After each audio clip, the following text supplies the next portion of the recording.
be out of your goddamn mind. Joe Louis, the greatest boxer ever lived. I'll be with you boys in a minute. He was bad in Cassius Clay. He bad in Sugar Ray. He bad in that. Who that? The new boy got? Mike Tyson. Look like a bulldog. He bad in him too. He done whipped Mike Tyson's ass. He whipped all their asses. What about Rocky Marciano? Oh, there they go. There they go. Every time I start talking about boxing, a white man got to pull Rocky Marciano out their ass. That's they one. That's they one. Rocky Marciano. Rocky Marciano. Let me tell you something once and for all. Rocky Marciano was good, but compared to Joe Louis, Rocky Marciano ain't shit. He beat Joe Louis's ass. That's right, he did whoop Joe Louis' ass. Joe Louis was 75 years old when they fought. I don't know how old he was, but he got his ass whooped. Joe Louis had come out of retirement to fight Rocky Marciano. The man was 76 years old. Joe Louis always lied about his age. He lied about his age all the time. One time, Frank Sinatra comes out here and sat down in this chair. I said, Frank, you hang out with Joe Louis. Just between me and you, how old is Joe Louis? You know what Frank told me? He said, hey, Joe Louis is 137 years old. 137 years old. Oh, man, you ain't never meet no Frank Sinatra. Fuck you! Fuck you and fuck you! Who's next? It's Two Dads, One Movie. It's the podcast where two middle-aged dads sit around and shoot the shit about the movies of the 80s and 90s. Here are your hosts, Steve Paulo and Nick Brianna. Hello, everybody. It's another episode of Two Dads, One Movie. I'm Steve. And I'm Nick. And today we're talking about one of Nick's picks. We are talking about the Eddie Murphy masterpiece, Coming to America from 1988. Oh, yeah. Nick, why don't you tell us a little bit about your history with Coming to America and why you picked it for us today? Yeah, so this is just eminently rewatchable, quotable movie. There's so much of this movie that I feel like still exists in the culture today, especially among our cohort, which is, you know, who we're targeting here. Yeah, I love this movie. I always loved Eddie Murphy, like we mostly all did, right? Yeah. Especially during this era, 80s Eddie really couldn't go wrong. It's very fun, and on watching it again, I kind of realized like how big of a movie it is. Like some of these sets that they had were very elaborate, and it shows. You know, we'll talk about the budget and stuff, but I mean, it shows they really put a lot of effort into making this movie as great as it was. It wasn't really like an out of nowhere hit. It was like, we're gonna make a fucking hit, and here it is. And yeah, I love it. It's just, it's so fun. So many great characters. It's beautiful to look at. Yeah. So yeah, I thought it would be a really fun one to go through. Yeah, it's one of those movies with more great characters than great actors because we get so many characters from both Murphy and Hall in this, which is just wonderful. So yeah, for me, you know, yeah, this is one I watched a bunch growing up. I'm confident. I mean, I don't, can't pinpoint the exact moment I first would have seen it, but I'm almost positive this would have been my first exposure to Coming to America. Certainly would have been an edited for TV version on like TBS or something in like the early 90s. Yeah. This is, definitely not one. I definitely did not see this in the theater at 8 years old. There's no way. Wouldn't have seen a real sort of official cut of it until later in my teen years. But I feel like this was on like Comedy Central, TNT, TBS, whatever. It was the Channel 4 movie of the week, in 1993 a lot. And it was that sort of edited version. So yeah, I think the same for me. Definitely seeing that 5:05 p.m. start on TBS. Yeah, exactly. Good old 5:05, man. Yeah, for sure. All right. Well, hey, let's run into the facts on Coming to America. All right. It was released on June 29th, 1988 with an R rating, running time of 117 minutes, directed by John Landis. And this is the third of, I think maybe just three, but certainly it was the third time Landis and Murphy got together after collaborating on 48 Hours and Trading Places. Amazing. It was written by Barry W. Blaustein and David Sheffield off of a story that Murphy himself wrote. Okay. And then starring Eddie Murphy, Arsenio Hall, again, both in numerous characters. And then James Earl Jones, probably the next biggest name in this movie. John Amos, also a big star in his own right. So scores on Rotten Tomatoes, it's received 73% fresh, which is very solid certified fresh score, and a very similar 7.1 from the people on IMDb. As far as awards go, this film won 2 awards. I did not know this until I looked it up for this episode. Arsenio Hall won a pair of Best Supporting Actor awards. He won one at the NAACP Image Awards and one at the American Comedy Awards. So a big deal for Arsenio Hall. And he's fantastic in the movie. It's not like that's surprising. But it is funny, though. I mean, he wasn't as much of a movie star for that long of a time after this, but yeah, he does everything you could ask him to do in this movie. Absolutely, he's fantastic. Budget of $30 million, pretty big for a comedy in the late 80s. Right. Although obviously I'm sure Murphy himself constituted a fairly large part of that budget. And there were a lot of, there was a lot of like animals in this movie. There was a lot of like, there were special effects in the way that they clearly used some of the same like matte technology where they would paint the backgrounds that they did for like Star Wars. Right. Several of the Zamunda scenes are clearly, it's not like they filmed in a jungle or forest. They had to sort of create that with special effects. Yeah. So there was a kind of a lot of that going on. But the box office take, let's just say the $30 million they spent was well worth it. It came in just a hair under $290 million worldwide for almost 10 times, the money that it cost to make. So this is by far, so far for us, the biggest box office hit that we've covered in any of our episodes, both from the stance of just the sheer amount of money that it earned, but also the kind of multiplier on it. When you think about, it's easier to make $300 million if you're making a $100 million movie. Yeah. But earning $300 million on a $30 million movie, that is pretty damn impressive. So absolutely. Very good stuff for everybody. This was obviously, this is Eddie Murphy, and it's Eddie Murphy at his height. This is, after Beverly Hills Cop 1 and 2, but before Beverly Hills Cop 3, which actually I think Landis did direct Beverly Hills Cop 3. So this is the third of at least 4 times that Landis and Murphy got together. But yeah, so this is like Murphy at his peak. This is Arsenio Hall pre the Arsenio Hall show, obviously, but like, he was a well-respected comedian at the time. And there's just a lot of great people in this movie. Yeah. And I can't wait to get into all the details. Do you want to kind of kick us off? Yeah. One thing that took me from the very beginning of this movie, the opening I thought was kind of an original take on the opening of the film, where it shows the Paramount logo card, right? The mountain, but then it shows that as kind of a real thing, and then they're flying over it. This beautiful, I think it was all just a helicopter shot of whatever it was, with maybe something added into it, but a shot as we're going into the country of Zamunda towards the palace, and it's just this beautiful nature and everything. It looked great, and it gave a very kind of regal feel to it. One thing I want to say now, because I might forget later, is I feel like the depiction of Africa in this is great, because it's more showing like a Mansa Musa type, like prosperous vision of an African country. Whereas during that time, I don't know about you, but I mean, in the culture, Africa was just like, like kind of very primitive, right? Like spears and like face paint and all this stuff. And that's what you would kind of learn as a kid about Africa. And I think, it was probably Eddie Murphy important to him to show it this way. So it's kind of cool that they don't even really dip into any of that stereotypical negative Africa stuff that we hear a lot. Absolutely. It was very respectful. Absolutely. And I think that, they even really comment on that in the movie. There's one character in particular, but several characters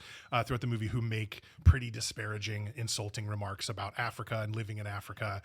It is several characters, although Daryl, the piece of shit, does do it a lot. We'll get to that later. So we zoom in on the palace, the royal palace of Zamunda, and it is this great music, kind of like chanting music in this really opulent palace. And then it shows, I think it shows us an orchestra standing there, and starting it's, up, like getting ready. 5 violins and 3 French horns and a cello. And then we see that that's actually how Eddie Murphy, the Prince Akeem, is woken up in the morning. Right. Instead of an alarm clock, he has a full, 9-piece orchestra right there to wake him up with these very pleasant songs. So the way we're introduced to his character is just kind of seeing his life as an extremely rich, powerful person in his country. John Landis, a few times throughout this movie, he does it. He really skewers ultra wealth and ultra opulence so well.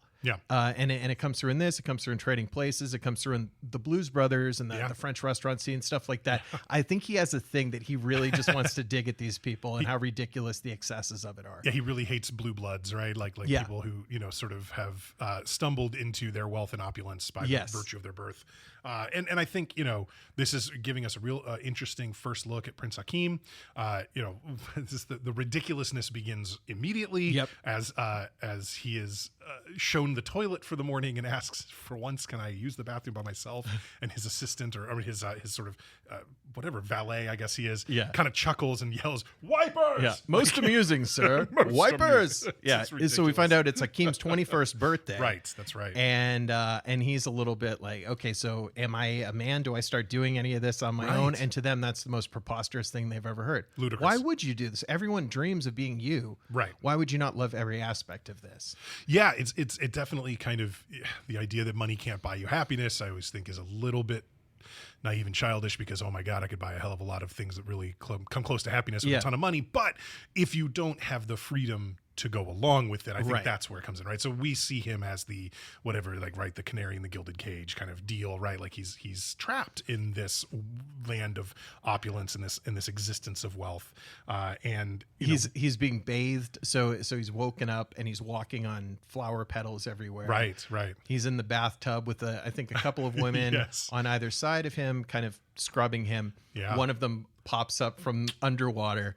The royal penis is clean, sir, which is just early in the movie. I mean, that must have had people rolling. That is such a good way to start it off. It's not even, I mean, that is, but it's even more so his contented sigh right after that. Like, it just exhales through his mouth. Like, okay, man, they are telling us everything without actually telling us, aren't they? They're brushing his teeth for him.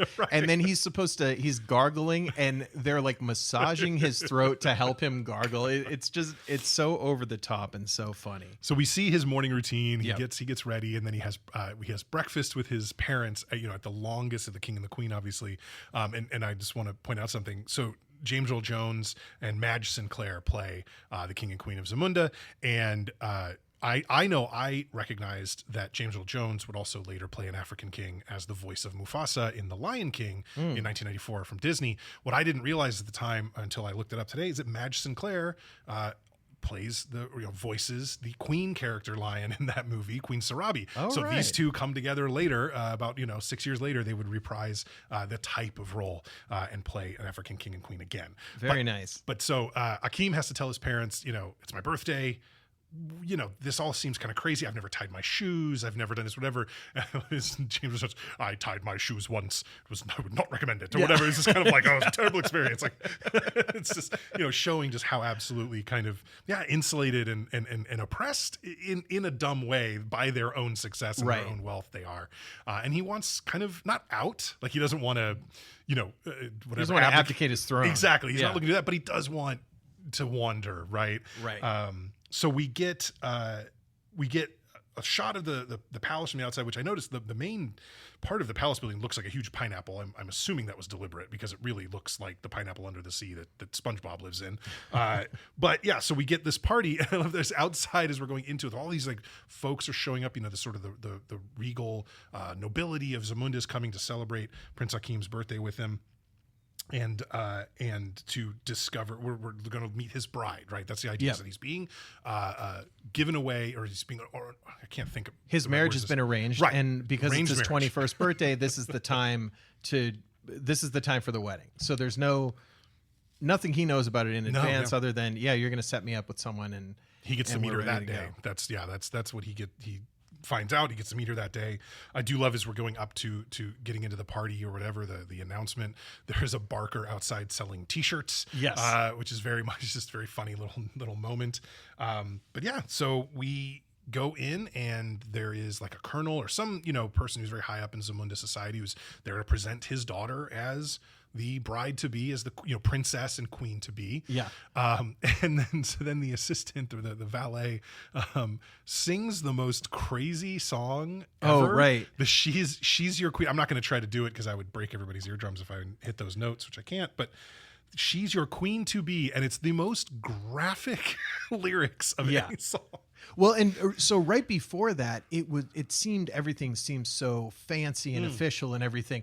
There was this great dance number where they had all these costume dances come out, do some kind of dance with this like drum beat, and it went on for a couple minutes. It was almost like the like the starship going by in Spaceballs, where it just keeps going. And it wasn't supposed to be funny, but it was just like, oh, this is good. This looks cool. Yeah. And I think all of that to set up the "she's your queen to be" thing, where it's like, oh, look how fancy, look how regal we are, and look how traditional everything is. And then this guy does like an off-key R&B intro song for his queen. That massive dance element, by the way, choreographed by none other than Paula Abdul. Yeah, I saw that at the end. There, yeah, very cool. All the stars came out for this one. Exactly right. So, I'd like this. And when he finishes singing the song, so I forget this guy's name, but his Oha, I think is what they call him. Okay, exactly. So he's the the assistant, the valet, to use Downton Abbey terminology. When he finishes singing the song, he has one of the better just straight faces ever. So he holds this face, and he looks a lot like James Earl Jones. A little bit, yeah. Like his son. Yeah, and I almost called him Edward James when you were talking about SpongeBob, I was like Squidward James Olmos. I got to say that later. I'm like, that's not even the same guy. So his face just returns directly back to expressionless, and he steps back, and there's no applause or anything. Yeah. I love that scene, and that's a thing that gets quoted a lot. I feel like people are very familiar with that scene. People joke about it at weddings you go to and everything. The fact that he even has to mention in the lyrics to the song that she's free from infection. It's just like, my God, how did we get here? What is going on? So Akeem finally meets this bride to be. Very beautiful, very kind of been trained since birth. Like an East German Olympian, to just be the perfect companion for him, and not even necessarily the perfect companion, but just the most pliable. Like, she's going to agree with everything he does, and he's going through this sequence of asking her, "Well, I want to learn about you. Yeah. What kind of music do you like? Whatever kind of music you like. What?" And then he's doing ridiculous things and saying, "Stand on one foot and make noises like a monkey." Which I think is very similar to a scene in future Two Dads One Movie film Terminator 2, where John Connor is telling the Terminator all those things to do. Yes, exactly. Very funny, and she's just she does it, making these noises, and then he asks her to leave the room, and she just hops out, still making the sounds. Very funny. I love he asks her to bark like a dog. She starts. At that point, I don't think he breaks the fourth wall very often in this movie, but he turns to the camera and just stares at us for a moment, and then asks her, a bigger dog. So Akeem convinces his father, right? They go on a walk, and he's talking about, I want a woman that, who'll love me for me. And I don't know this person. How can I love her? Whatever. I want to take some time before the wedding to go travel. And if his father, of course, misinterprets this as, oh, you want to sow your royal oats kind of thing. And one thing I noticed in this moment, and this I'm sure was a deliberate callback, is that as they're walking around, they've gone outside, right? Akeem and his father, and so the king. It has one of these sort of almost like fly swatting feather deals. These sort of knocking flies away, right? As they're walking around, I get it, but it's obviously very similar to what Eddie Murphy uses in Trading Places in his African student on the train scene. And given the involvement of both Landis and Murphy in both movies, I feel like that can't be accidental. Oh yeah, right. Still, hey, call up the props department. We still have that. Oh man, I should look back. We should see if it's the exact same. Yeah, seriously. James Earl Jones has a very funny line where he's kind of talking about how he's grown up so fast. He says, "It seems only yesterday I ordered your first diaper changed." Yeah, just very good. Again, with the just out of touchness of all of it. Yeah. So they're gonna let him go, and for the reason of he's going to go sow his royal oats. But what he has confided to his friend Simi, Arsenio Hall, is that I'm going to find my queen. I'm going to find my bride here. Yeah. And he's allowed basically 40 days. He's going to take a trip to America, and they're trying to decide where to go. Yeah. So they figure just on kind of, target rich environments, I guess, right? Let's choose LA or New York, which I think is a fairly reasonable thing. If you're from outside the country, you go one of those two places, two biggest cities in America. Great. They flip a coin and it lands on heads, which is New York, right? Of course, we see it's Akeem himself who is the head on the coin. That's always a good touch. But then it's like, okay, but New York is so large. Where do we go? And you've got like a Rand McNally, road map open. And of course they notice Queens. Yeah. Well, that's where you go to find a queen. Yeah. In the United States. So, great joke in 1988. Yeah. When Queens was legit a dump. Right. I mean, right now it's 2.4 million for a studio apartment probably. Yeah. So that joke really hit then when there used to be like cheap parts of New York. I feel like if you did this today and you still had to do New York City, it would have to be Staten Island. That would have to be the joke, Yeah. right? I mean, it's not poor enough to go to Queens now, Right. But, yeah. But then you'd lose the whole Queen thing. Anyway, yeah, I did love too. Then they show Semi and Akeem flying to the United States on the Concorde, which I think is a love neat, the Concorde. super cool late 80s touch to have the Concorde there. And yeah, so they land. And just like 12 people pulling Right. parts of their suitcases, all going these through trunks. JFK, yeah, with this enormous amount of luggage and trunks and whatever. Yeah, really funny. And there's a great interaction between Akeem and the cab driver because he doesn't know how to hail a cab. Yeah. That's not something he's ever had to do before. So he just steps out in traffic and, holds up his hand and gets cursed out. Yeah. And he says, the guy asks, what's up with you guys? He's like, we are ordinary African students. Right. Okay, pal. He said, where do you want to go? And he says, take us to the most common part. Right. And he of pulls course. up to this corner. He says, this shitty enough for you? The cab driver, by the way, 90s, 80s micro celebrity, Body by Jake. Remember that Yes, guy? that's right. That was that guy. There you go. Very nice. Yeah. I love it. They are brought to this street in Queens. There's a apartment building, whatever, but at the ground floor of the apartment building is a barbershop called Mighty Sharp, I think is what it's called. Mighty MY-T Right. Sharp. So Yep. Mighty Sharp.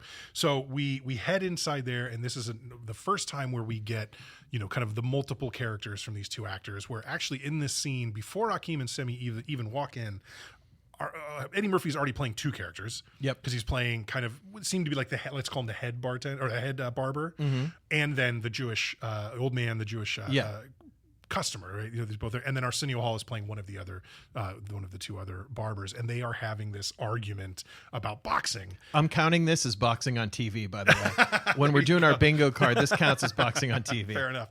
I think the intro clip will be from when they talk about Rocky Marciano later. But yeah. Oh, yeah.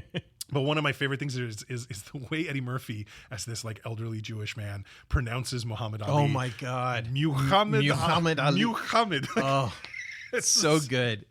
He was killing himself with that. I don't know if you noticed this. The customer getting his hair cut at the barbershop was none other than future Oscar winner Cuba Gooding Jr. Oh my God. I Yeah. did not realize. That's amazing. Yeah. Wonderful. That's so good. Yeah. So they're trying to find somewhere to live, right? So they end up going into an apartment, knocking Right. on the door of an apartment building there, and the door is answered by a very gruff landlord type character. Yeah. And I think when they first walk in, you see behind them their luggage is all being stolen. Very and fast. they walk into the building, and it's basically a drunk guy just falling down the stairs in a very comedic way. That's their introduction to this building. Absolutely. And so they go up to the apartment that they're supposedly going to rent, and there's police tape that the landlord has to, or the super whoever he is has to knock down, and they show him. He's like, there's we used to rent it to a blind man, so they got one window faces a brick wall, and they killed him. Damn shame when they did that dog too. So then we get a tape outline on the floor of like a man. Yep. And a dog. Yeah. And a cane. Yeah. And it's like, it's not even an outline. It's just the tape in the shape of a cane. But how else would you know he was blind? Right? Yeah. It's such a good touch. So they really find the worst of the worst. Their mission is accomplished as Right. far as finding, the most, we seek meager dwellings, Right. which I love that term there. And they walk out of the apartment after they look at it, and they see everyone walking down the streets in their clothes. Right, wearing their dashiki robes and including the guys surrounding a barrel fire, which I always like. I like it's a a barrel classic fire. A guy comes and I think Arsenio says, I'm beginning to suspect these are the people that stole our luggage. One guy walks up to him with a trench coat full of stuff for sale, and it's all golden toothbrushes Yes. and stuff from their razors luggage. and mirrors. Really good. Very cool. So they don't fit in though. I don't think they're Right. really too concerned about their luggage being gone. They're more concerned about, we don't feel like real New Yorkers. So let's go dress like real New Yorkers. Right. So they get like a Mets jacket and like an I Love New York shirt and Yeah. scars. And they look ridiculous. 600 pins, like a TGI. It would get you fired from TGI Fridays. Right. Yeah. ODing on flair. That's not going to work working at Tchotchkes. Yeah. And then Akeem, his hair, he has this Oh, long yeah. braid, which is probably part of his tradition as a royal in his country. He refers to it as his princely lock. His princely lock, Yes, right? so- And he says he's been growing it since birth. And he Right. goes in there at the barbershop and he asks for the haircut.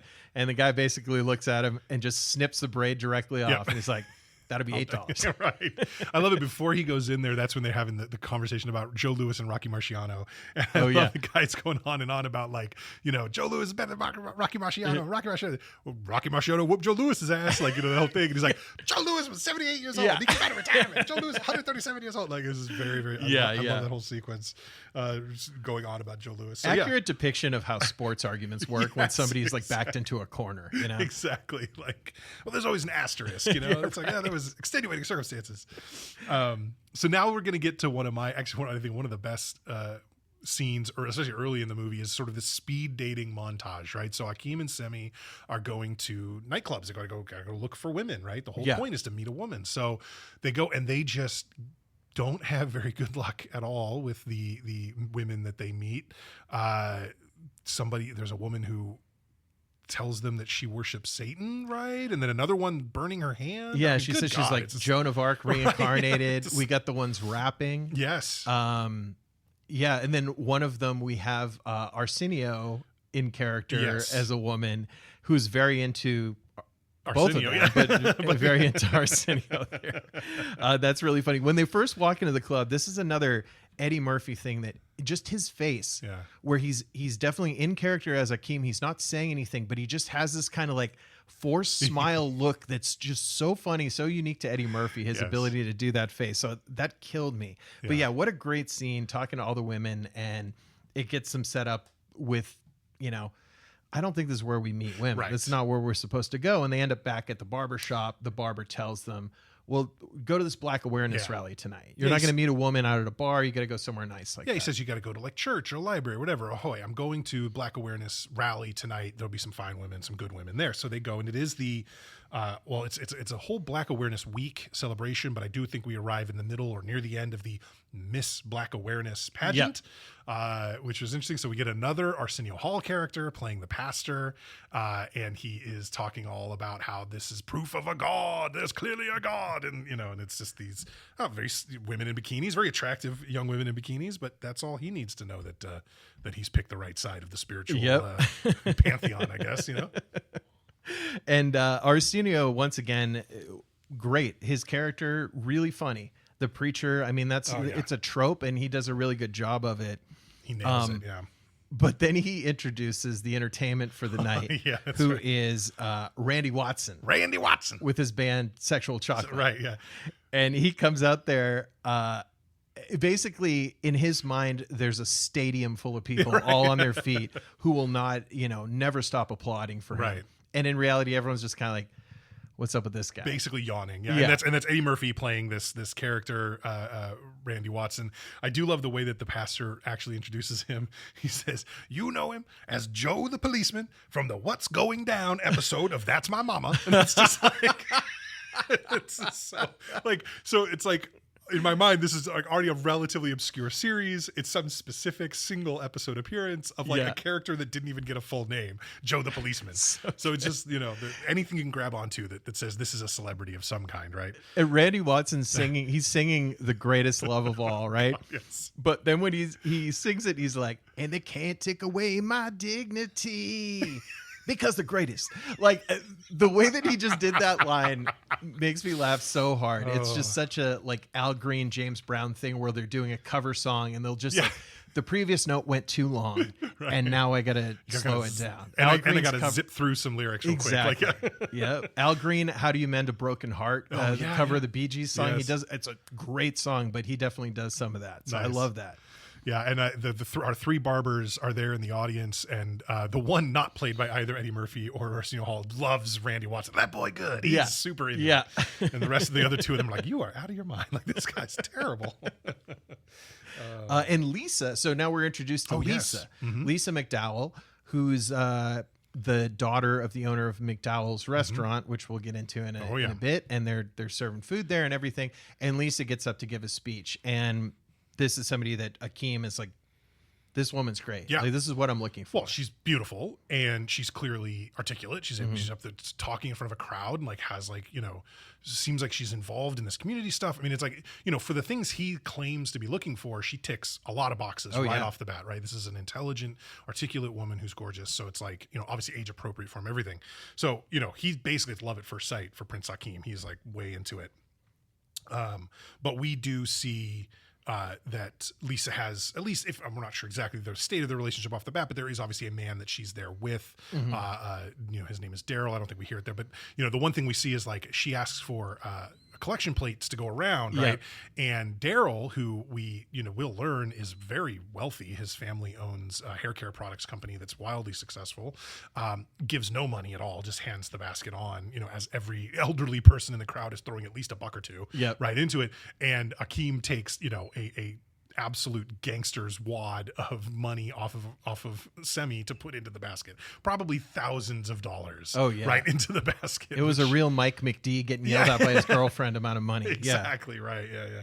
Oh my God. So we get, this is an introduction to several of our characters that we're going to be spending a lot more time with, especially Lisa, her father Cleo McDowell, and Daryl. They're all very important to the plot, and we kind of meet them all at this rally. So right, and Akeem decides that, well, they have to go down to McDowell's and, getting close, right? They're at McDowell's. I don't know if this is the part where Mr. McDowell is going through the differences between McDonald's. So he's talking about, oh, well, McDonald's is mad at us, but it was a totally different place. Completely different. They have the Big Mac, we have the Big Mick. Right. Their bun has sesame seeds, our bun has no seeds. Right, all this stuff, which is very funny. They have the golden arches, we have the golden arcs. It's probably the most egregious of the And as they're having this conversation, there's a photographer who I think is, working for some lawsuit or whatever that McDonald's has against him, and they chase him off there.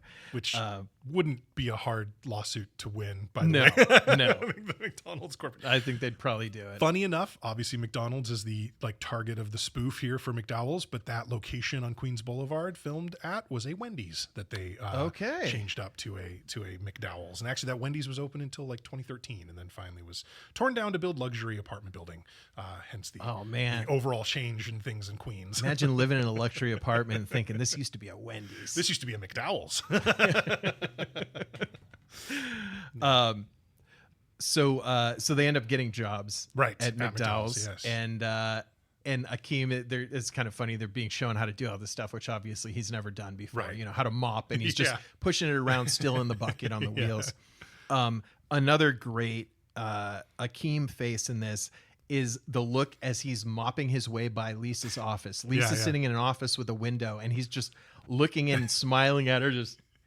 Oh my God, it's so funny. And he has to pass by twice, I think, before he gets her attention. At least, I think he even says, I think he has to come in and say, can I get any garbage? Do you have any garbage to take out or whatever? And she's like, no, I'm good. He's like, so I wrote this one. He's like, when you think of garbage, think of Akeem. And it's just, I get what he's going for, but this is where colloquialism, I think, comes in, right? When you're not used to the way a new country you're visiting, uses the language. He obviously knows English very well, but he doesn't know the idiosyncrasies and the idioms. Exactly. And such, so, but yeah, also this is the scene now. So we're at McDowell's. This is the scene we meet one of the other employees of McDowell's, played by Louis Anderson, the comedian. The great Louis. Not cool, actually. Terrible little story that I read that kind of made me upset. Louis Anderson is in this movie because the studio insisted that there be a white person in the cast with speaking roles. That basically the entire cast had been set and it was basically all black folks. The studio said, we're not making this without some white person that the audience can recognize, I guess. Okay, and this is how you deal with that. The guy who told you that is the guy in the movie, and his line is, hey, I made them put a white guy in this movie. Yeah, it's real bad. But the upside of it is that Murphy was allowed to basically have complete control over who. He just Eddie, go pick somebody. Yeah. And he and Louis were friends. And he said, Louis funny. Louis is a friend of mine.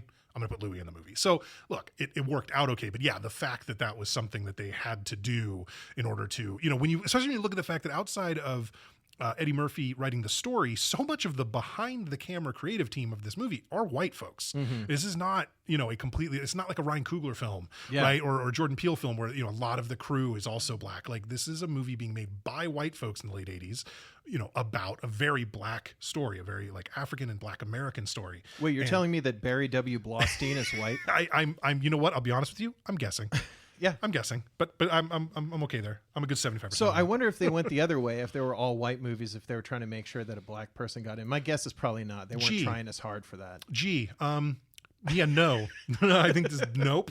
Oh, Yeah. that sucks. Yeah, Okay, well, so- I'm glad Louis in it. I love Louis as an actor. He's very funny. Yeah. Great career, great guy from everything Sure. you hear. So good choice if Yeah. you got to pick one. Yeah, say Eddie made He's a good the best choice. of us. Right, basically, yeah. But he is very funny in this, and he's got some really great moments. He's an easy, sympathetic character because we get like Daryl kind of treating him like crap fairly early on, and so it's very easy to root for Louis and to sort of like he's just there in the background for the most part. But reasonably good dude. Yeah. Daryl comes into the Yes. scene, I think, here, and he pulls up in like the Billy Madison Trans Am or whatever car, just whatever car made a guy look like an asshole in 1988. And he comes in, and Mr. McDowell only cares about getting in good with this guy. Yep. And he's, what can I get you? Basically steals a shake off somebody else's tray who is just up there to pick it up. And Daryl looks over, I think, at Louis Anderson, just like snaps and just says, straw. Yeah, exactly. Which is, Yeah. So Daryl is the heir apparent to the Soul Glow hair care product fortune. This is like a Jerry Curl activator product that is mentioned numerous times throughout the film. It's where his family gets their money, and therefore in the world of like Queens, New York, and within the black community, I think in Queens at the time, they were very wealthy. They really these were like big dogs when it comes to like how much money this family would have had. But obviously, on a global scale, when you're talking about a royal family from an African nation that is clearly like Wakanda level of prosperity in Zamunda, right? If it didn't have the technology, like a very prosperous nation is going to have a very, very wealthy royal family. So we know that, like, in the grand scheme of things, Daryl is small potatoes compared to Akeem and the wealth that he possesses. But, in their world, he's super rich. So Cleo McDowell, Mr. McDowell, is constantly trying to make sure that Daryl has everything he wants, and that he is having positive interactions with him because he believes, probably correctly, if nothing else changes, that his daughter will marry Daryl and she'll be set up for life. He won't have to worry about her, like whatever, right? It's all very patriarchal, but makes sense. I did think it was weird, and I wrote this down later, but it starts here. Daryl always refers to Mr. McDowell as Cleo. And I feel like that is just so not my experience with the black friends I've had over my life. Like they were any parental or like elder figure was sir or ma'am or Mr. or Mrs. This like they were never referred to by their first names. And it is interesting, and I'm confident we are meant to notice this. Yeah. That Daryl does not refer to Mr. McDowell as Mr. McDowell. He never says sir to him in response to anything. It's always, hey Cleo, can I do this? Hey Cleo, how's it going? And it's like it feels so disrespectful. And I think again, totally intentionally, because Daryl is a piece of shit. So well, and he's disrespectful, but also Mr. McDowell is so kind of obsequious towards Daryl. Right. He probably would have been like, please call me Cleo, like right away. Like was that a word you learned watching Rounders, or did you know obsequious before? Obsequious? I learned when I was doing my mock trial group. We were saying don't be obsequious to the judge. That's right, exactly. Be deferential.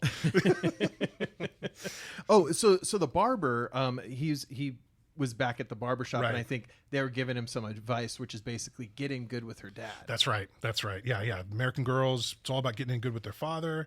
So he's trying to get in good with Lisa and getting good with Mr. McDowell, just trying to work hard and make a good impression and everything. He does end up sending a gift to Lisa. I think she had mentioned something about, I don't know, receiving a gift, and it says from a secret admirer, not Daryl. Not Daryl. Yeah, it's a pair of like $500,000 earrings that's what or whatever. They said later. Right? Yeah, which is just absolutely crazy. Lisa and Daryl and Lisa's sister right are going to a basketball game. Lisa basically invites Akeem to go as her sister's date, right? Because her and Daryl are going to the St. John's game. So it's Lisa's sister, Akeem, Daryl, Lisa, and during this entire game, Daryl is just being the prototypical American shithead about other countries and other sports, and I bet you don't even know what it's like to wear clothes and all this stuff, just super disrespectful. At the same time, though, Lisa's sister is jacking Akeem off. Yeah, she is so, and what we learn about Patricia, right, the little sister character, is that, she does seem to be something of a gold digger. She wants, to like have, and so why would she be into the guy that takes the trash out at McDowell's? Like, it just seems like an odd person for her to be so kind of immediately into, other than maybe she just really wants a boyfriend. Into whoever. Yeah, it seems like just boy crazy. Like, he's nice. He's good looking. Yeah, he's an attractive dude for sure. But very funny. It didn't take long, so she's probably pretty good at it. And so he's trying to have a conversation while she's also clearly doing this to him under his coat that's on his lap. Really funny. When he leaves his seat in the stadium at halftime, I think he's in line for the bathroom, and one of the employees there recognizes him. Yes. It appears to be someone who's from Zamunda. Yeah. He even said, I'm a loyal citizen of Zamunda, and he just is bowing and getting on the ground and like, trying to kiss his hand, like all this kind of stuff. And all Akeem wants to do is like, no, it's okay. Stay away. Like, I don't want this attention. I do think here, though, in this scene, in at the game, we talk about Daryl being a real piece of garbage, right? A real piece of work. And I think that it's important that he is that way, because if he's not a jerk, if he's not this like racist, anti-African, xenophobe, then really Akeem is just trying to steal some guy's girlfriend. Yeah. Right. So it's like, we really need to establish, for Akeem to still be a good guy, we need to establish just how bad a guy Daryl is. Right. And this, there are other things that happen too, but this sequence is one of the key ones, I think. That is the absolute just rudeness with which Daryl talks to Akeem it's just really gross and just really crappy. So yeah, I think it's an important piece. Right. And and they catch Akeem basically talking to these people from Zamunda who want to then take a picture with him and everything. They're so excited, and there are two of them at that point. They're like, oh, thank you. This is the best day of my life. And they walk away and they say, who was that? And Akeem says, oh, just a man I met in the restroom. That's a dick really joke, ladies funny. and gentlemen. Really good. So after they go to the game, I think that's when they end up back we go the next day. We end up back at McDowell's. Lisa and Daryl are there just talking over their table. Daryl gets up to go get a coffee because he's basically trying to convince Lisa, I can get you anything you want. I can get you, I can take care of you, like whatever. She's kind of like, I mean, she's a woman who wants to like run her own life, clearly, right? She wants she wants to have a career and do whatever. And he's like, I'll take care of you. Here, I'll just go get you a coffee, right? It's kind of a cute thing. It's like, oh, okay, like whatever. And she kind of smiles and he gets up. So then Akeem goes to talk to her for a bit, and she asks, how did you like the game and stuff? And she invites him to sit down. So when he does, he's still got the mop with him. And this is like one of the kind of most famous scenes probably in the movie right now. In walks Samuel L. Jackson with a shotgun, and he is ready to rob the McDowell's. Now, he's not pulling a pumpkin and honey bunny at the beginning of Pulp Fiction and taking everybody's wallets as well, but he is at least robbing the cash drawer, right, at a minimum. And Daryl is just shrinking into the corner and just absolutely terrified for his life and, trying to hide behind. If he could have hid behind a child, he would have at this point. Oh, yeah. But it's really great. There's a moment of recognition between Akeem and Semi. Semi's behind the counter, at first, and Akeem is sitting with Lisa, and they see each other, and they don't fully nod. I think that probably would have been too obvious, but there's clearly recognition between the two of them, like they're going to take care of this. Right. And it established earlier when they were still in Zamunda Akeem woke up for his training and stuff, that they both have some ability in hand-to-hand combat with this stick fighting and stuff that they're doing. So they're no joke when it comes to like Napoleon Dynamite, great bow staff skills. Yeah. So so they end up foiling the robbery. He ends up he kind of unscrews the mop handle, the stick, whatever, and then really gives Samuel L. Jackson like 4 or 5 chances to like just he's like, no, you need to give me the gun. Yeah, I will be forced to thrash you. Like, he's very like calm about it. And he ends up knocking the gun out of his hand, knocking him down, and Semi jumps over the counter and grabs the shotgun, and that's it. So it's done, and they are able to have him arrested. And Mr. McDowell mentioned, thanks them quite nicely, thanks them for obviously it's a great thing they just did. And that guy apparently had robbed them 5 times, I think he says. And so, he says, I have a feeling he won't be coming back. Yeah, dude, he's going to be in jail. So you're right. He won't be coming back. You're absolutely right. He's going to try a president mask next time. Yeah, right, exactly. But then McDowell says to them, hey, keep your Sunday night open. I'm throwing a party. Yeah. Oh, it feels so good for Akeem and Semi that they're being gets invited. He's finally part of it. He sees us as equals. And then he's at the party, and it basically cuts from that to him explaining how to valet park the cars to Akeem. Exactly. Quick aside, I was with my family. We had this big family get together for my grandfather's birthday. It was his 90th birthday. There was a ton of people to the house, and they were very adamant that myself and my other cousins were not to touch any of the food and were not to do anything because that's for the guests. We didn't count as guests, even though we flew out there, right? And our job was to park cars in front of all these neighbors' houses who were all universally pissed about how many cars there were. So we were like parking these like Oldsmobiles. It was all 90-year-old people going there. And we were starving and we were not allowed to eat any of the food. And then we come inside and we see my uncle feeding one of the sandwiches to a dog. We're just like, how disrespectful. Was this like recent? Or was he like this was like in 2016 or something. Wow. Like that. Yeah. Damn, so, man. you know, it can happen to the best of us. So I definitely, and from Akeem's perspective, I mean, this is a thing probably that happens to a lot of people where you feel like you're invited somewhere by your boss and you're in, but you're still their employee when you're out somewhere, which is so not cool. But a lot of people act that way. Absolutely. It's very, sort of the American version of the caste system, right? Management versus labor in a broad sense. And a lot of people, that's never going to change for them, even if the environment changes, even if, well, we're not at work now, we're now at this private thing. Yeah, but he's only thinking of them in the context of not like this guy just saved money for me and potentially lives of my customers and like all this kind of like really like nothing bonus or whatever, just come do more work on a Sunday, right? It's very American. And it's crazy too, because I know that McDowell's was not a very well-paying job. Sure, it must have been minimum wage. Back then was like, I don't know, $7.25 an hour, and now it's probably no. Oh fuck! No, it was like $7.25. It was like $4 God. back then, but still unacceptable. So one very funny thing. So Daryl comes up. Akeem is bartending now at the party, and Daryl's talking to him. He says, women all want a man to take charge and tell them what to do. So he's laying it out for them. Daryl's family is also at the party, who all have their jerry curls, and they're sitting on the couch. And it shows the three of them get up off the couch as there's going to be an announcement, and there's like a grease spot behind their heads on the couch. So good, so good. Really, one of the more famous visuals from the movie, right? Are those three grease spots on the couch? Yeah. Oh boy. The soul glow stains. Daryl basically hijacks this party. Yeah. All-time dick boyfriend move, where he announces an engagement that Lisa has not been told about nor agreed to. And even apparently has even told Mr. McDowell that she accepted, because the way he announces it is, Daryl popped the question. Lisa said yes. It's not even like, I don't know. I felt like it would have been less shitty if he was just like, I'm telling her we're getting married. But like he said he asked her. And it was just very, very bad. Very bad Daryl. Yeah. Bad Daryl. And Lisa obviously is very upset by that. And she kind of goes outside, and she's sitting outside on the swing. Akeem goes out and is very sensitive and talks to her. And it seems like that's maybe the beginning of the spark between the two of them. Yeah. I mean, I think it starts with the robbery attempt because, she sees the way Akeem reacts versus the way that Daryl reacts. Like, that's certainly part of it. Oh, and he says after the robbery, he's like, I wanted to help you, but I had that coffee. Yeah, that coffee in my reminds me of my all-time favorite Deep Thoughts by Jack Handy. Remember that on SNL? Love that. Absolutely, right? Yeah. He says, I always carry 2 sacks of something around. So if somebody says, hey, man, can you give me a hand with this? I can say, nope, sorry, got these sacks.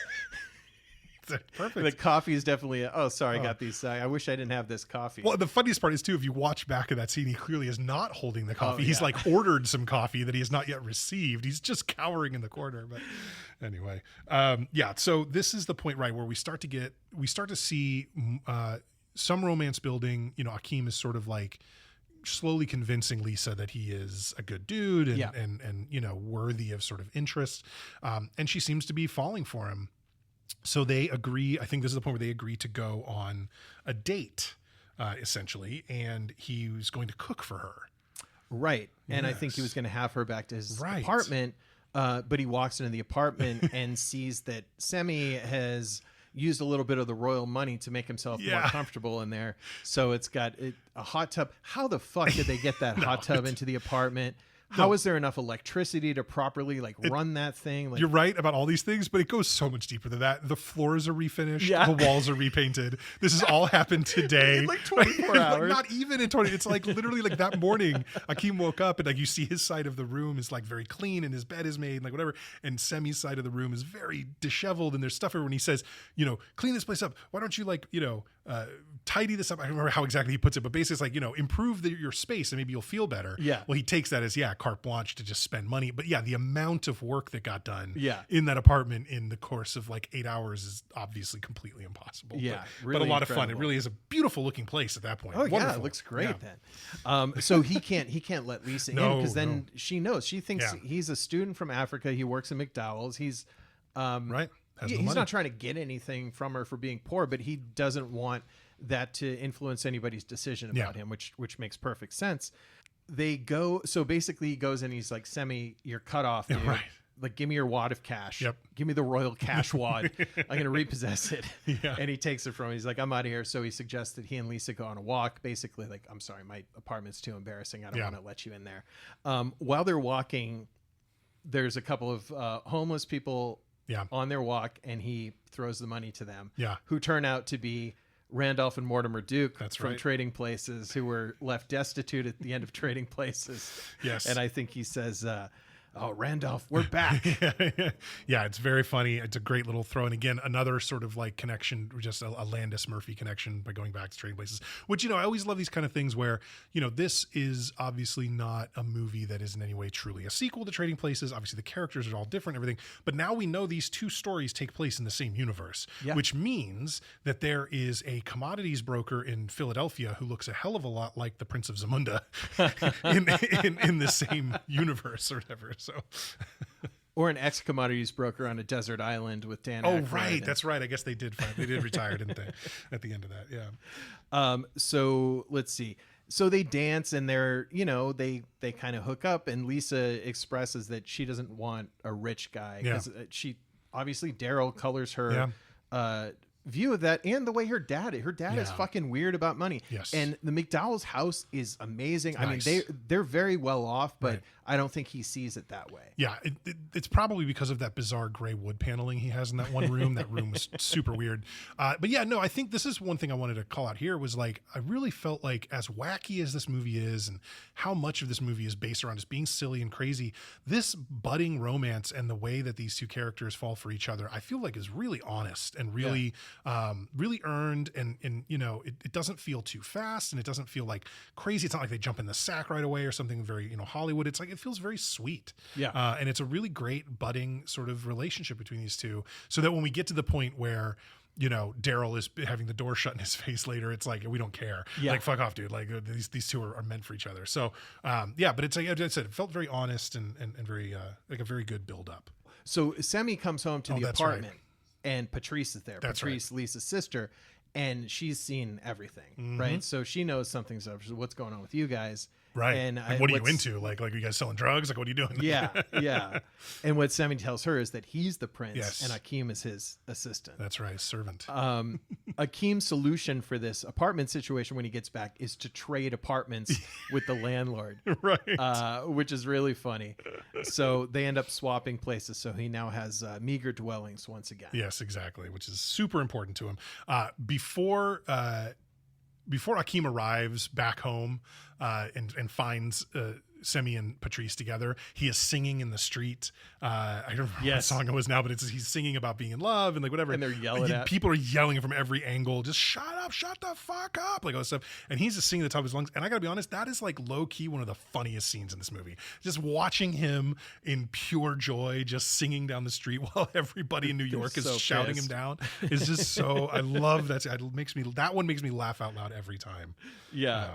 So Semi now, they've had to move into another crappy apartment downstairs. He's got no money, right? That was all taken from him by Akeem, and so he sends a telegram back to Zamunda to the king and queen, and the woman at the Western Union station is reading his telegram like, and she goes, please send $300,000 immediately, whatever. And she goes, are you sure that's enough? And he goes, should it be 400,000? I don't know. You're right, 500,000. Why don't you just ask for a cool million? You don't think that would be too much? It's like, he is so out of touch. He just doesn't get it. This woman is like, whatever, dude. But this unfortunately alerts, the king and queen to what's really kind of happening, right? Is that they're surprised to learn that they've been in Queens, New York this whole time. And now apparently they have no money. What is going on? So they fly out and they're now arriving in the United States to figure out what is going on. Yep. And I will say that just their trip to the U.S. cost more than the $1 million. So it definitely wasn't in pursuit of their money because they had high-end luxury travel. I and love they bring the all their like rose bearers and all their people walking with them. on rose petals everywhere.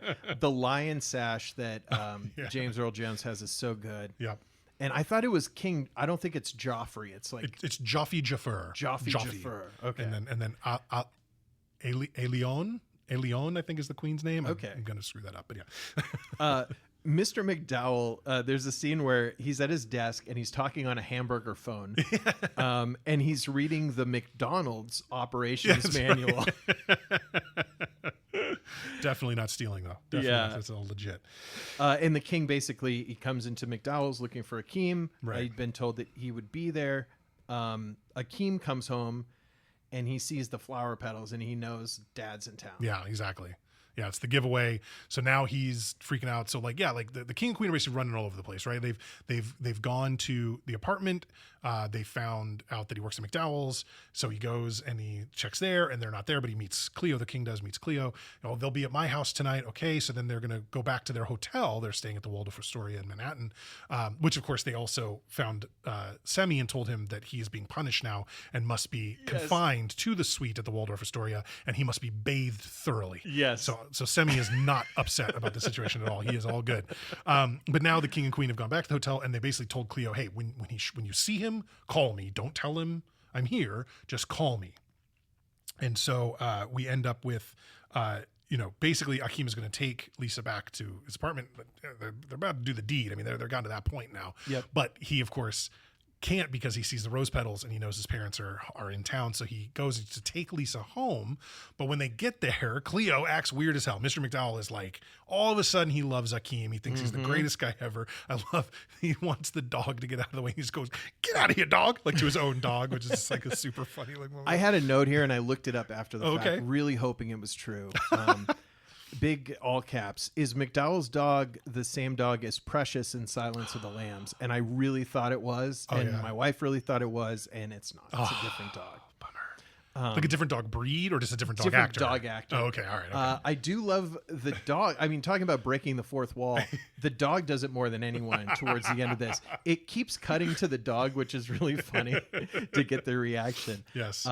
So yeah, now Cleo knows that he's a prince.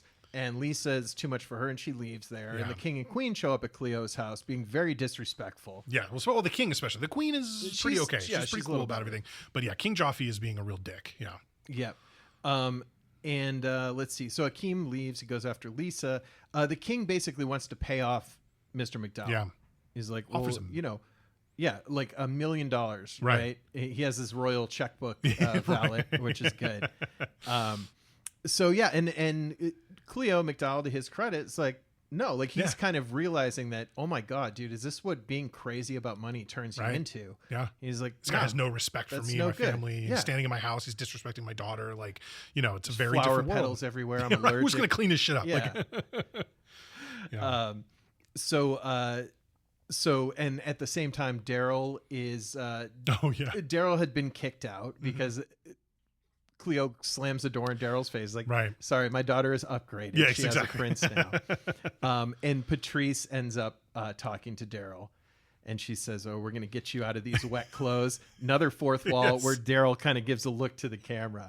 Yeah. As much as it's an asshole character, it's a very funny role. Like great acting by Eric LaSalle. Really funny. Wonderful job by Eric LaSalle. Yeah. We want to make sure it's clear here. We're talking about the character's a dick. Eric LaSalle's fantastic in the role. Yeah. And it's like she starts taking his jacket off, fine. But then her hands dip below the sort of frame of the shot. You hear a zipper noise and he just turns to the camera like, She's going straight for it. I mean, Patrice gets is really an all-star. She's got her shit in line, man. She knows what's up. Like, she's gonna get that Soul Glow money. Right. And then, so Akeem is going after Lisa, and he finds her, and she's on the subway. Right. They have this, kind of blow up there, and she's like, "I don't like you lied to me. I don't care about this. Yeah. Like, how can I believe anything you say? Yeah. How do I know you're even completely legitimate? Right. Totally. She takes the earrings off and throws them at him, and he just catches them in an amazing way. Like it's Gold Glove, like really absolute web gems on ESPN that night. Yeah. That was the best catch. Because first of all, it's two, right? She takes off both earrings, puts them both in one hand, and throws both of them at him. Those are not flying in perfect unison. The fact that he's just able and to here snatch he is, those out of the air. Ozzie Smith with this reaction. Unbelievable. Fantastic play by the shortstop. And he says, he's like, oh, you want me to renounce my throne? I'll renounce my throne. And then he does it in the same way that Michael Scott declares bankruptcy on The Office. He just announces to the train, I hereby renounce my throne. One Landis thing, when they get off the subway car, there's a movie poster on the wall, which is kind of a recurring theme in his movies, and it's for a movie called See You Next Wednesday. Oh, I wondered about that. So I think in Trading Places, I don't know if it's a See You Next Tuesday or a See You Next Wednesday poster, but this shows up a few times in the Blues Brothers. The billboard that the cops are sitting under when they're there for a speed trap, I think is a See You Next Wednesday or See You Next Tuesday. That's funny. Billboard. So he gets that in a lot of his movies. It feels like it would be See You Next Wednesday because it's like they could more easily, they wouldn't have to explain the joke to any censors, right? Yeah. At a See You Next Tuesday, you maybe end up having to give a reason why, Sure. but a See You Next Wednesday, it's like, what are you talking about? It's like, it's just C-U-N-W. What does that mean? I don't know. Like, it's nothing. That's not a word. So Lisa, it doesn't work for her. And she leaves and she gives her earrings to this, or Akeem gives the earrings to this old woman. Oh, right. Yeah. Which is good. And it is the few times I watched this movie, I didn't catch when they said the value that these are $500,000 earrings. So Crazy. it's really funny that's life-changing for that lady. So this is kind of it, right? They got to go back to Zamunda. Like, he can't really disobey his father. He doesn't have any power. He doesn't have any of his own money or anything. That, and I think he's also, much to Akeem's credit, Lisa was very clear. This is not going to work. He didn't chase her again. He didn't keep pushing. He just was like, he gave it his all and said he would give up his crown. He would give up his wealth. He would give up everything for her. And she said, no, it's just not going to work. And it's like, what are you going to do? If you're not going to be a dick or like try to force someone into something, it's over right at that point. So they leave America without her and they go back to Zamunda, and he prepares to marry the woman who's probably, based on the fact that he never told her to stop, probably still hopping on one foot and barking like a dog. Right. After all this time. Have a real atrophy in her lifted up leg. Yes, real one big calf and the other one's real small. So he's back in Zamunda now for the wedding, and they go through some of the ceremony that they do. And Akeem he's standing there. He's not too excited about it because he's assuming this is just somebody who's been assigned to me. And he lifts the veil and sees that it's Lisa. Lisa's the bride. And this is kind of the climax of the movie, and Cleo's there, and everyone's there. It's a big party. They're riding away in the carriage, and I think Akeem says something to the effect of, I could still give this up if you want. And she just kind of looks around and she's like, nah. Yeah. I thought the funny part about this is like, there is no way that the McDowells could have arrived in Zamunda, because we know for sure we see Cleo is there and we see Lisa's there. I don't know if Patrice is there too, but at the very least, Mr. McDowell is there and Lisa's there. I don't think there's any way they could have arrived in that country and spent any amount of time there preparing for this day, even if they arrived that morning and word would not have gotten to Akeem that this boisterous, gregarious American and his daughter are at the wedding for some reason. You know what I mean? It's just like, to me, it doesn't make any sense, but whatever. We let it happen because it's a movie. You suspend disbelief. He is shocked to see that it's Lisa and not whatever the woman at the beginning of the movie was named. And so, this is their happily ever after. They ride off into the sunrise. It looked like it's morning, but they're there to just enjoy their lives in Zamunda now. She gets to be princess and eventually queen, and it's a happy ending. That's it. Yeah, and it's amazing. And the two things at the very end of this movie are two of my favorite things that we've talked about a bit before. The end credits, where there's some music playing. It was one of those cool, really intense drum beats. And it's showing, the actor's name on the screen with a small clip of them in the film. I love doing the credits that way. Blues Brothers Trading Places, they do the credits the same way. And then after that, when we get to the black and white credits, we get the Coming to America song. Right. We get the song that's titled after the movie. But before that, we get the post credits, or the mid credit sequence, I guess, right, where we're back in the barbershop. Yes. And Eddie Murphy, as the Jewish customer, tells one of the best jokes ever about the soup. I won't do the whole thing, but about the soup, and taste the soup. What's wrong with the soup? Just taste it. Where's the spoon? Aha. Aha. Like, it's such a good joke. But yeah, that is Coming to America. It's a lot of fun, and here we are at the end. Who's going first? Should I go first? You go first about this. Oh, I can go first. All right, go for it, man. What do you got? So, yeah, and rewatching this, I've seen this, I don't know, 8-10 times. Like I've seen it a bunch of times. A lot of things from this movie, I think the Soul Glow reference, you'll still even hear that on like Sports Center if there's like a random athlete with curly hair, you know, like you get that a lot. It's just such a great story. And like I said earlier, it's not exploitative in the way that so many movies that featured black stars were during that time, or especially in reference to Africans. So I thought that was really cool. And it, you know, Eddie Murphy, it was probably important to him and important to the film that there was a lot of dignity behind this. It wasn't a caricature. Yeah. Also, Eddie Murphy, this I think was the first movie where he wasn't really playing as Eddie Murphy. Fair. Right?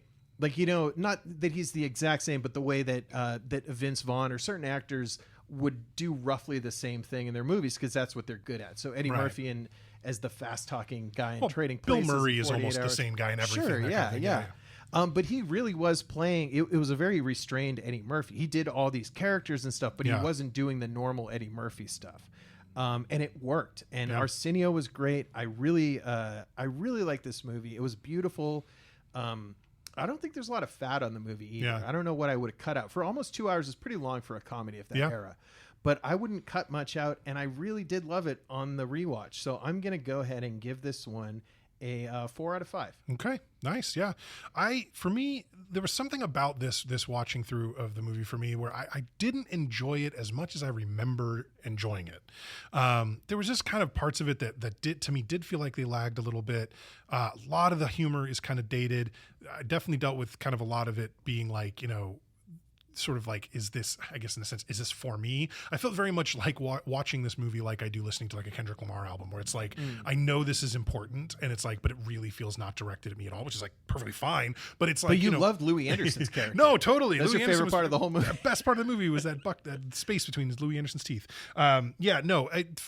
This is a good movie. Don't get me wrong. Like, I'm not saying it's not a good movie, but for me, this is like a 3 out of 5. Like, this was a movie where I enjoy it. Obviously, you know, it's not the kind of movie you even have to recommend to people because they all know, everyone knows about this movie.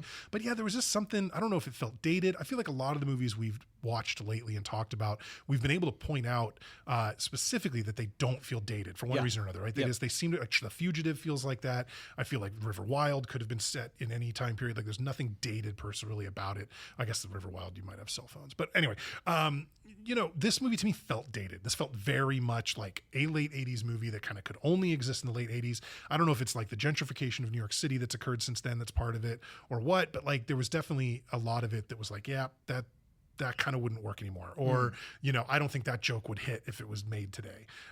Those kinds of things. So for me, 3 out of 5, good movie. Not as good as I remember it for some reason. I will say, I do remember, like, there's things of this movie that I remember being really funny, and I would remember being really funny parts. I didn't laugh out loud as much during this as I did during, like, Spaceballs, for example, and stuff like that. But yeah, sorry, continue. No, that was pretty much it. Like I said, it's totally legit. It gives us a 7 out of 10, which was right at where Rotten Tomatoes and IMDb are at. Yeah. So it's it's definitely a good movie, a lot of fun. But yeah, I think that kind of wraps it up for Coming to America. All right. Well, this was a good one, and getting back into the comedy after a few actions and more serious movies in a row has been fun. And you're up next, Steve. What do we have coming up next? We're gonna stay in the 80s because I feel like that's we've definitely done more 90s. Like I said, we've done a lot of like action, a lot of kind of like thriller stuff, few comedies. One of the things I've noticed is we really have not, despite starting with a Bill Murray movie at the very beginning of this series, we haven't hit a lot of the huge actors of the time. Right? We've hit a few of them, definitely for sure. But I think like this one, we finally got like an Eddie Murphy movie under our belts. It's time to sort of tackle one from another mainstay of 80s comedies. So we're going to go to 1985. We're headed off to Los Angeles, and we're going to go dig up what's going on down on the beach. We're going to see if we can't help a particularly costume-loving investigative journalist figure out whether or not there's cops running drugs on the beach. We're going to watch Fletch, starring Chevy Chase. Beautiful. And, this is one that I have loved for ages. I think my dad was a huge fan of this movie, and just it was on all the time. We had it on Laserdisc. It was like that kind of thing, and it was always on in the house. It's PG. It was nothing too untoward for younger kids to watch in this one.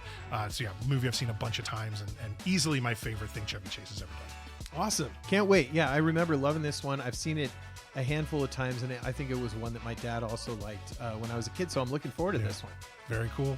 All right. Well, that will be next week. Everybody out there, if you're listening and you enjoy the show, please head over to Apple, head over to Spotify, throw us a 5-star review. It helps people find the show. If you want to send us an email, tell us that we're doing terrible, that the show is just awful, you can do that, or you can, be nice to us too. You can send an email to theshow@twodads1movie.com. That's the number 2 and the number 1. But yeah, next week we'll see Fletch. This has been Coming to America, and this has been Two Dads, One Movie. I'm Steve. And I'm Nick. Thank you all so much, and we'll catch you next time.